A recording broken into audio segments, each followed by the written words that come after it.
بسم اللہ الرحمن الرحیم۔ میں پہلی دفعہ میڈیا کے سامنے اپنے ہسبینڈ کے بارے کچھ حقائق بیان کرنے کے لیے آئی ہوں۔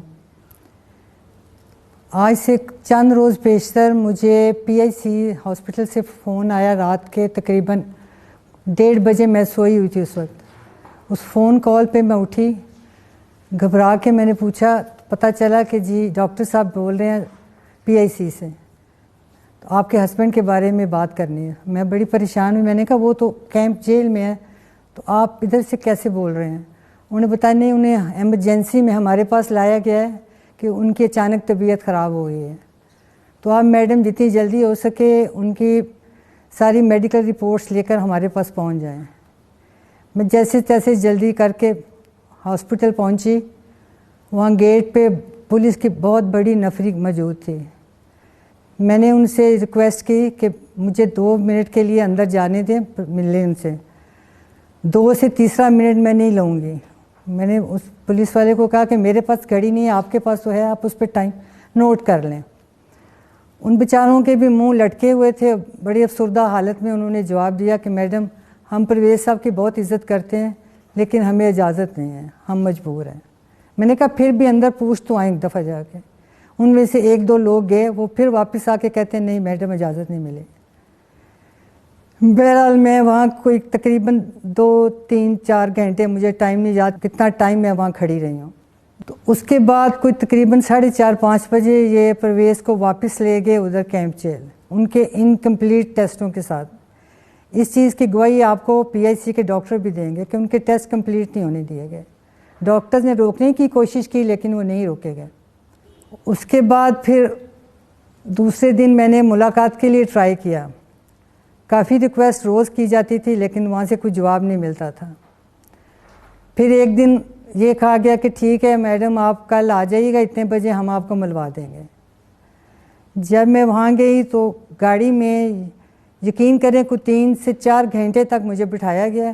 کبھی ایک آتا تھا باہر کہ جی ابھی اوپر سے سر سے بات کر رہے ہیں، ابھی آپ کو ملا دیتے ہیں۔ پھر آتے تھے جی آدھے گھنٹے بعد ملائیں گے۔ پھر جی ابھی سر نے دوسری جگہ بات کرنی ہے، آپ میڈم تھوڑی دیر انتظار کریں۔ میں نے کہا میں بیٹھی ہوں، آپ میں رات تک بیٹھی رہوں گی، جب بھی آپ کہیں گے تو میں ادھر بیٹھی ہوں، کوئی فرق نہیں پڑے گا۔ اس سے پھر یہ ہوا کہ فائنلی آ کے انہوں نے مجھے کہا کہ نہیں آپ گھر چلی جائیں، وی آر سوری، ہم نہیں ملا سکتے۔ یہ مجھے ایگزیکٹ یاد نہیں کس دن کی بات ہے۔ اس کے بعد پھر میری آج صبح ملاقات ہوئی ہے ان سے۔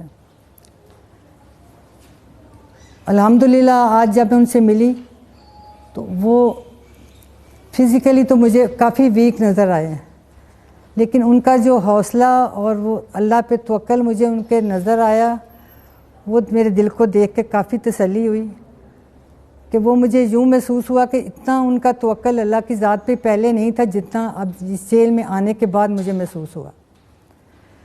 جب میں نے ان سے پوچھا کہ اب آپ کیا سوچ رہے ہیں، تو اس پہ انہوں نے مجھے بتایا، میں سمجھنا چاہ رہی تھی کہ اس جسمانی اور ذہنی تشدد کے بعد اب ان کی اپنی ذاتی کیا سوچ ہے، وہ کیا چاہتے ہیں۔ اس پہ انہوں نے مجھے بتایا کہ میرا پہلے سٹینڈ اور پہلے جو میرا سٹانس تھا میں آج بھی اسی پہ قائم ہوں، میرا آج بھی وہی موقف ہے جو پہلے تھا، اور آج بھی اسی پہ قائم ہوں، اور انشاءاللہ تعالی آئندہ بھی میں اسی پہ قائم رہوں گا۔ یہ ساری فیملی کے لیے بھی میرا یہی پیغام ہے اور باقی لوگوں کے لیے بھی یہی ہے۔ اس پہ شکر ہے، میرے دل کو کافی تسلی ہوئی۔ لیکن جو انہوں نے مجھے جیل کے حالات بتائے وہ میں آپ سب کو بیان کرنا چاہتی ہوں کہ جو جیل میں پنجاب کی ساری جیلوں میں جب مجھے پتہ چلا ہے کہ ہر قیدی کو سی کلاس قیدی کو، وہ بھی سی کلاس میں ہے، کوئی اے بی کچھ نہیں ہے، کوئی بھی بندہ وہاں سے چیک کر سکتا ہے۔ جس کسی کو بھی میری اس بات پہ ذرا سا بھی شبہ شک ہوئے وہ وہاں سے بآسانی چیک کر سکتا ہے کہ میری اس بات میں کتنی سچائی ہے۔ اور سی کلاس سے مراد وہ ہے جو کہ پاکستان کے پنجاب کے ہر شہری کو، سی کلاس والے کو جو سہولتیں میسر ہوتی ہیں ان کو وہ نہیں دی گئیں۔ میرا صرف یہ سوال ہے، میں یہ جاننا چاہتی ہوں، 77 ایئر ان کی ایج ہے، اس شخص کے ساتھ یہ ظالمانہ سلوک کس لیے کیا جا رہا ہے اور یہ جبر و استبداد کس وجہ سے؟ آخر ان کا قصور بتائیں، اتنا بڑا کیا قصور ہے، اور یہ ہماری سنوائی کیوں نہیں ہو رہی، اس کی کیا وجہ ہے؟ کہیں داد رسی نہیں ہو رہی۔ میں صرف اس وجہ سے سامنے آئی ہوں کہ اس چیز کا مجھے کہیں سے کوئی جواب تو دے کہ کیا وجہ ہے یہ سب چیز کے، کہ جو بنیادی حقوق ہیں عام شہری کے، ان کو عام شہری سمجھیں، عام قیدی سمجھیں، عام قیدی کے طور پہ تو ان کو سہولتیں ملنی چاہیے یا نہیں چاہیے؟ مجھے صرف اس چیز کا جواب چاہیے کہ یہ سب کس لیے ہے۔ وہ شکر ہے اللہ کا، الحمدللہ ان کا توکل اللہ تعالیٰ کی ذات پہ مجھے دیکھ کے بہت خوشی ہوئی ہے کہ وہ ان کا بہت سٹرونگ ہے۔